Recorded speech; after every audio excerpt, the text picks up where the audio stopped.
महाकाल शिव की महिमा अपरंपार है। उन्हें प्रसन्न करने के लिए किसी खास प्रयास या पूजा पाठ की जरूरत नहीं होती, बल्कि सच्ची श्रद्धा और पूरे मन से किया गया प्रयास आपको भोलेनाथ की कृपा का पात्र बना सकता है। शायद यही वजह है कि अपने भक्तों के लिए महाकाल ने काल तक को भस्म कर दिया था।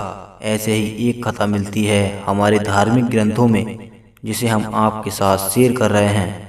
मान्यता है कि भक्तों का चरित्र पढ़ने और सुनने से भोलेनाथ की असीम कृपा और पुण्य की प्राप्ति होती है। भक्त के प्रति महाकाल की अगाध आस्था। जिस कहानी का हम जिक्र कर रहे हैं वह स्वयं भगवान कार्तिकेय ने संतों को सुनाई थी। इसके अनुसार राजा श्वेत केतु, जो कि भोलेनाथ के परम भक्त थे, उन्होंने काल को भी जीत लिया था। राजा श्वेत केतु सदाचारी, सत्यवादी, धर्म के मार्ग पर चलने वाले सूरवीर और प्रजा पालक थे।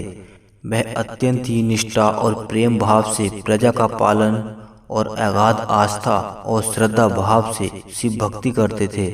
उनके इस भक्ति भाव से महाकाल अत्यंत प्रसन्न थे।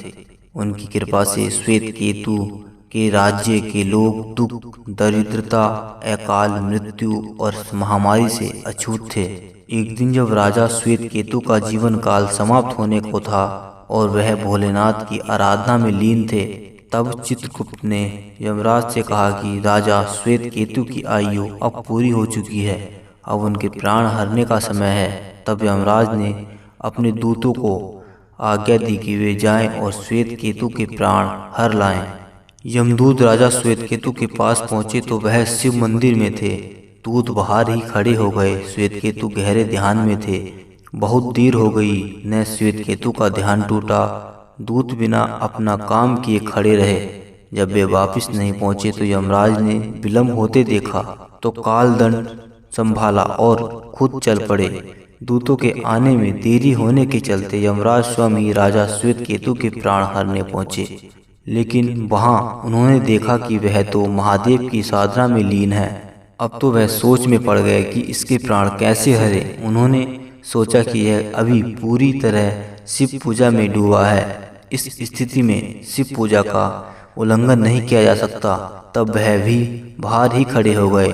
उधर जैसे ही काल को इसकी सूचना मिली तो उन्होंने तलवार निकाली और शिव मंदिर में जा घुसे। काल ने देखा कि राजा श्वेत केतु अभी भी भगवान शिव के लिंग स्वरूप के सामने बैठे ध्यान मग्न है। वह झपट कर आगे बढ़ा और जैसे ही उसने राजा श्वेत केतु का सिर काटने के लिए तलवार उठाई, शिव ने अपनी तीसरी आंख खोलकर काल की ओर देखा। भोलेनाथ का तीसरा नेत्र खुलते ही काल वहीं राजा श्वेत केतु के सामने जलकर भस्म हो गया। थोड़ी देर बाद जब राजा श्वेत केतु का ध्यान टूटा, उन्होंने अपनी आंखें खोली तो राख में बदल चुके काल को देखा। उन्हें चिंता हुई कि यह कौन है और क्या है। श्वेत केतु ने भगवान शिव से पूछा, हे भोलेनाथ, ये किसकी राख है? इसे किसने और क्यों जलाया?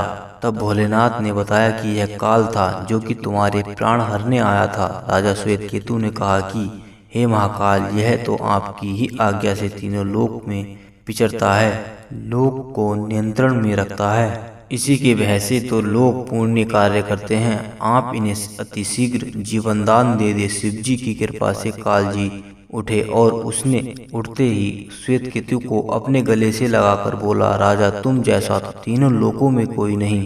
तुमने तो अजय काल को भी जीत लिया।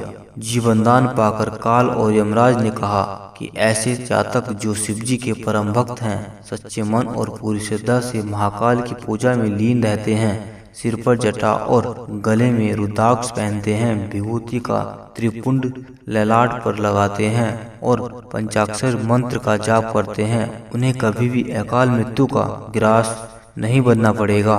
कथा के अनुसार इस आशीर्वाद के बाद श्वेत केतु ने लंबे समय तक राज किया और फिर महाकाल की कृपा पाकर उनमें ही विलीन हो गए।